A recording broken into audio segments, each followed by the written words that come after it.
تو اس کے مشورے کے بغیر انہوں نے اس کو خلیفہ. اگر حکم مشورہ ہی ہے نا تو سب سے اس کا بڑا نقص کرنے والا خود عمر ہے اور ابو بکر ہے, کہ ابو بکر نے بغیر مشورے کے عمر کو امام بنایا.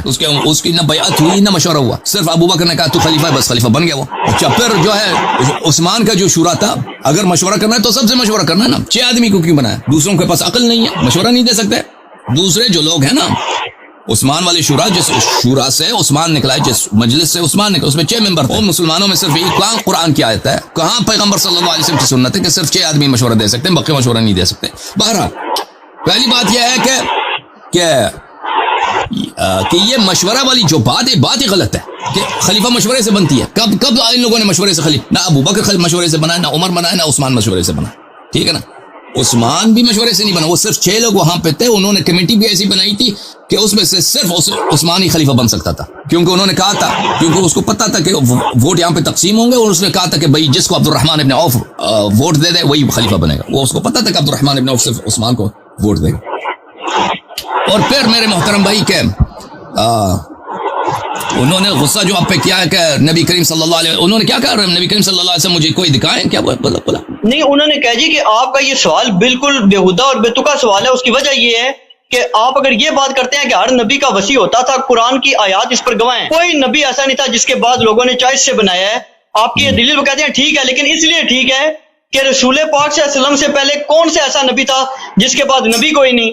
وہ کہتے ہیں جو وسیع ہوتا تھا وہ کون ہوتا تھا, وہ نبی ہوتا تھا نا, تو وہ تو اللہ نہیں بنانا تھا. وہ کہتے ہیں بعد میں تو لوگوں کو مجبوری بن گئی کہ اب نبوت جو ختم ہو گئی تو آپ صلی اللہ علیہ وسلم کے بعد یا تو نیا نبی نعوذ باللہ آ جاتا. تو کہتے ہیں یہ وجہ ہے کہ آپ صلی اللہ علیہ وسلم کے بعد اس لیے نظام بنا ہے کہ نبوت جو ختم ہو گئی. پچھلے نبیوں کی دفعہ یہ تھا کہ اللہ خود بناتا تھا کیونکہ وہ ہوتے ہی نبی تھے, تو آپ صلی اللہ علیہ وسلم کے بعد نیا نبی میں کہاں سے لاؤں؟ تو بھائی بات یہ ہے کہ یہ دین اللہ کی جانب سے کامل ہے یا ناقص ہے؟ بھائی اگر دین کامل ہے, نبی کریم صلی اللہ علیہ وسلم کے بعد مسلمانوں کو امام کی ضرورت ہے. یہ تو کوئی نہیں کہتا امام کی ضرورت نہیں ہے نا, سب کہتے ہیں امام کی ضرورت ہے, امام ایک ہونا چاہیے. اب اس امام کی پہچان کیا ہے, کون امام بنے, اس کے انسٹرکشنز قرآن و سنت میں ہے یا نہیں ہے؟ اگر اس کے انسٹرکشنز قرآن و سنت میں ہے وہ ہمیں دکھاؤ. آپ کے پاس تو کچھ ہے نہیں. وہ جو انسٹرکشنز ہیں کہ میری اہل بیت کی اتباع کرو, امیر المومنین علیہ السلام خلیفتی میری جانشین ہے, اس کو تو آپ کے کتب میں موجود ہیں صحیح اسانید کے ساتھ, اس کو نظر انداز کرتے ہو, کہتے ہیں نہیں ہے. تو پھر ادعا کیوں کرتے ہو کہ اتنا بڑا پوزیشن کہ آپ کہتے ہیں اس کی ضرورت ہی نہیں؟ چلو مان لیا نبی کریم صلی اللہ علیہ وسلم کے بعد کوئی نبی نہیں ہے, لیکن دیکھیں ان کے بعد جو لیڈر ہوگا, اس مسئلے پہ بڑا اختلاف ہے. اسی زمانے میں بھی اختلاف تھا, آج بھی اختلاف ہے. لوگ اس پہ قتل ہو گئے, لوگ اس پہ خون ہو گئے, کتنے لوگ. یہ ایران عراق کا جو جنگ تھا دراصل یہ شیعہ سنی جنگ تھا. ابھی پاکستان میں ابھی پارا چنار میں جو جنگ ہوئی, اگر یہ لوگ شیعہ نہ ہوتے تو یہاں پہ جنگ نہیں ہوتی. یہ جنگ ہی اسی لیے کہ یہ شیعہ ہیں, ٹھیک ہے نا, مذہبی وہ اختلافات کی وجہ سے جنگ ہوئی ہے. اور یہ تاریخ میں ہمیشہ ہوتا رہا ہے, ایک دوسرے کے قتل کرتے رہو, جنگ ہوتے رہو. اب اس کا انسٹرکشن کہاں ہے بھائی؟ اگر دین کامل ہے, تم کہتے ہو کہ یہ شورا سے بنتی ہے, یا 3 طریقے ہیں نا جماعت مخالفین کے پاس, یا تو مشورے سے بنتی ہے, یا پھر پچھلا والا خلیفہ اگلے والے خلیفے کی تعین کرتا ہے, یا کوئی شخص بالقہر والغلبہ وہ تلوار کے ذریعے خلیفہ بن جائے تو صحیح ہے اس کی خلافت. اس کے انسٹرکشنز کہاں ہیں؟ کچھ بھی نہیں ہے. کسی کے نص نہیں ہے, نص کسی پر بھی نہیں ہے بھائی. جس کی نص ہے صحیح احادیث کے ساتھ اہل بیت علیہ السلام کی اتباع, اس کو وہ ہے موجود ہے, صرف اس کو کیا کرو, اگنور کرو, نظر انداز کرو. کیا اس کے لیے ایسے تعویلات معانی بناؤ کہ بھائی بس تم ہی اس کو تعصب کی وجہ سے کہ تمہیں مزہ آتا ہے اس میں, تمہیں قبول ہوتی ہے. تو اگر یہ دین کامل ہے بھائی, اگر دین کامل ہے تو اتنا اساسی مسئلے پر ہو ہی نہیں سکتا بھائی. کیسے ہو سکتا ہے؟ اللہ بھی اس کو نظر انداز کر دے, اس کے فکر میں نہیں ہے. اللہ کا تو علم ہے, اللہ کو ہم فکر نہیں کہتے. اللہ میری غلطی ہو گئی, اللہ تعالیٰ فکر نہیں کرتا, سوچتا نہیں. اللہ تعالیٰ کا علم ہے, اس کے علم میں نہیں ہے. رسول صلی اللہ علیہ وسلم کے علم میں نہیں ہے کہ بھئی میرے بعد یہاں پہ اختلاف ہوگا, یہاں پہ ضرورت ہے امام کی کہ میں اس کو بیان کروں تاکہ میرے امت میں میرے بعد یہ کس کی اتباع کریں. ہر دفعہ مدینے سے جاتے تھے. احد آپ حج پہ گئے ہیں بھائی علی الحسن صاحب؟ نہیں, ابھی تک سر نہیں سعادت ملی. انشاءاللہ اللہ آپ کو نصیب کرے. حج پہ جب جائیں گے تو مدینہ منورہ میں, وہاں سے آپ احد چلے جائیں جہاں پہ احد کی لڑائی ہوئی ہے. وہ ٹیکسی میں بیٹھیں گے, 20 منٹ کا راستہ ہے, 20-25 منٹ کا راستہ ہے, زیادہ سے زیادہ آدھا گھنٹہ. کوئی یعنی حرم شریف سے نبی کریم صلی اللہ علیہ وسلم کے مسجد کے باہر سے گاڑی میں جب بیٹھیں گے, احد تک آپ کو بمشکل 30 منٹ لگتے ہیں. پیدل چلیں گے شاید زیادہ سے زیادہ 3 گھنٹے. کوئی دور کا راستہ نہیں. رسول پاک صلی اللہ علیہ وسلم صبح گئے, شام کو واپس آئے احد کی لڑائی کے لیے.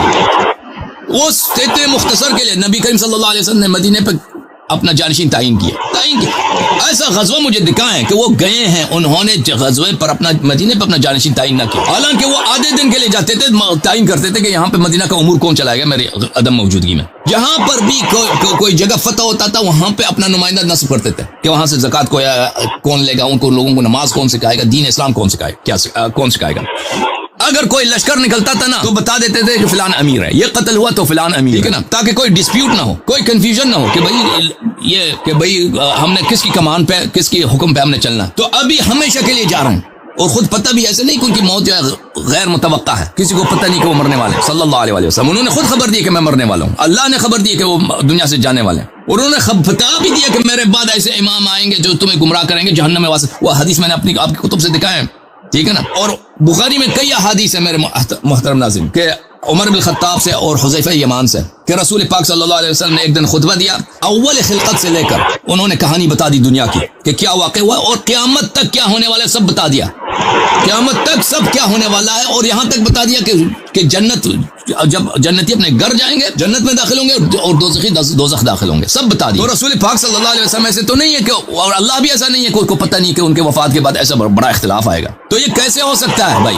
یہ عقل کے خلاف۔ ایک سبزی بیچنے والا ریڑھی ہے نا، وہ اس کو ایسے نہیں چھوڑ کے چلا جاتا، اس میں کسی کو رکھتا ہے بھائی کہ تم میں جا رہا ہوں 3 گھنٹے کے لیے، تم یہ سبزی اس قیمت پہ تم بیچ دینا میرے بعد، اور اس پہ جس پہ اعتماد ہے اسی کو رکھے گا، وہ اللہ نہیں جائے گا۔ وہ میں نے آپ کو دکھایا تھا نا بخاری کی حدیث کہ اگر کوئی چرواہا بھیڑ بکریوں کو باہر چھوڑ کے آ جاتا ہے، وہ دوسری چرواہے کے سپرد نہیں کرتا تو اس نے بھی خیانت کیا۔ تو یہ لوگوں کی تو امر تو اس سے زیادہ اہم ہے۔ بہرحال یہ کیسے ہو سکتا ہے بھائی؟ نص ہی نہیں ہے، اور سوال غلط ہے۔ کیوں سوال غلط ہے بھائی؟ کیوں سوال غلط ہے؟ سوال نہایت اہم ہے، کیونکہ اس کے پاس جواب نہیں، کہتا ہے سوال غلط ہے۔ بھئی آپ ہر چیز میں شریعت میں اس کی جواب موجود ہے، جہاد کرو یہ احکام، مسئلہ فلان کرو یہ احکام، فلان کرو یہ احکام، یہ اتنا بڑا مسئلہ ہے، اس کا کوئی حکم ہی نہیں ہے، اور حکم تو ہے، موجود ہے، اس کو بس نظر انداز کرتے ہیں۔ جی سر مزید بولیں۔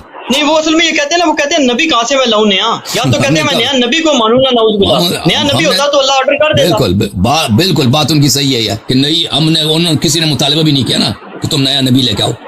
بات یہ ہے کہ ان کی جانشینی کا، نبی صلی اللہ علیہ وسلم کے بعد لیڈر ہوگا کون ہوگا، امام کون ہوگا، پیشوا کون ہوگا، یہ تو سب کا اجماع ہے کہ ان کے پاس کوئی امام ہونے کی ضرورت ہے۔ وہ کون ہوگا اس کے انسٹرکشن میں چاہیے، ہمیں نہیں چاہیے کہ وہ نیا نبی ہمارے لے کے آئیں۔ یہ تو ان کی سوال ایسی ہے نا، جواب ایسا ہے کہ بھائی میں نیا نبی کون سے، کس نے ان سے کہا کہ تم نبی لے کے آؤ؟ کسی نے مطالبہ کیا ہو تو وہ ڈانٹ لینا آپ کو۔ آپ نے مطالبہ کیا تھا ان سے کہ نیا نبی لے کے آؤ، آپ نے یہ تو نہیں کہا تھا، آپ نے کہا تھا ان کے بعد امام کون ہے۔ میں نے کہا جی قرآن سے ثابت ہے کہ ہر نبی کے بعد اس کا وصی ہوتا تھا نا، اور وہ منصوص ہی ہوتا تھا، کوئی لوگوں کی چوائس سے نہیں تھا بنتا۔ وہ کہتے ہیں جی میں بھی آپ کی بات سے متفق ہوں، کوئی نیا نبی نعوذ باللہ ہوتا تو آتا نا، کہاں سے لائے نیا نبی؟ جب ختم نبوت مان رہے ہو تو کیوں یہ مطالبہ کرتے ہو کہ یہ آپ سے وسلم کے بعد جو ہے منسوخ کیوں نہیں ہے؟ جی منصب نبوت کی نہیں ہے، نبوت کی منصب ختم ہے، نبوت کی منصب ختم ہے، لیکن امت کو ہادی کی ضرورت، امام کی ضرورت۔ رسول پاک صلی اللہ علیہ وسلم کے خلیفہ کون ہے یہ تو سب کو پتہ ہے کہ منصب ہے اسلام، یہ تو سب کو پتہ ہے۔ شیعہ کہتے ہیں خلیفہ کون ہے، جانشین کون ہے، امیر المؤمنین علی علیہ السلام۔ آپ لوگ کہتے ہو کہ جناب ابو بکر ہے، یہ اس میں تو اجماع ہے دونوں فریقین۔ اب اسلام نے اس مسئلے میں کیا کہا، اللہ نے اس مسئلے پہ کیا کہا، اس مسئلے پر کہ نبی صلی اللہ علیہ وسلم کا جانشین کون ہے، اللہ نے کیا کہا، رسول صلی اللہ علیہ وسلم نے کیا فرمایا۔ ابو بکر کی خلافت کے تو ہم کی خلافت کی دلیل طلب کرتے کرتے تک گئے بھائی کہ ان کی خلافت کی کوئی دلیل لے کے آؤ، کہ ان کی خلافت اگر شرعی ہے تو کس بنا پر، کس میزان پر، کوئی دلیل ہے ہی نہیں ان کے پاس۔ امیر المؤمنین علیہ السلام کی خلافت کی دلیل چاہیے تو یہ قرآن ہے، یہ سنت ہے، متواتر الی ماشاء اللہ۔